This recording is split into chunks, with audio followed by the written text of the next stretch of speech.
Plus de 35 ans qu'il attendait ça. Siméon Motoloy est l'un des anciens de la tribu des Andoroy, une communauté qui vivait sur ces terres jusqu'en 1973, jusqu'à ce que le Kenya décide de les expulser pour créer la réserve nationale du lac Bogoria.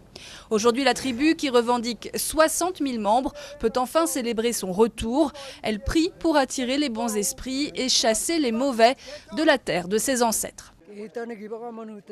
Le lac Bogoria nous a aidés parce que nos troupeaux broutaient ici. Ils buvaient l'eau du lac et nous pratiquions l'apiculture. Pendant des années, les Andoroy ont tenté tous les recours possibles au Kenya, en vain.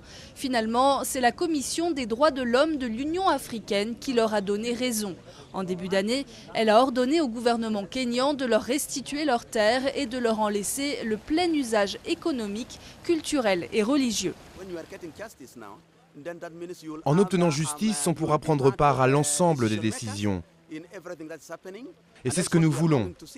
Mais s'ils célèbrent déjà la victoire en aspergeant le sol d'un alcool fermenté à base de miel, les Andoroy savent qu'ils ne sont pas encore au bout du chemin. Le gouvernement kényan n'a pour l'instant pas fait connaître sa position dans ce dossier sensible qui pourrait créer un précédent. D'autres tribus sont en effet en droit de réclamer leur dû à la suite d'expulsions.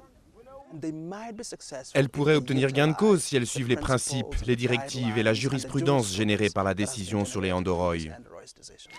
Les Andoroy veulent maintenant négocier avec le gouvernement kényan. L'Union africaine a donné 3 mois au pays pour se conformer à ses recommandations.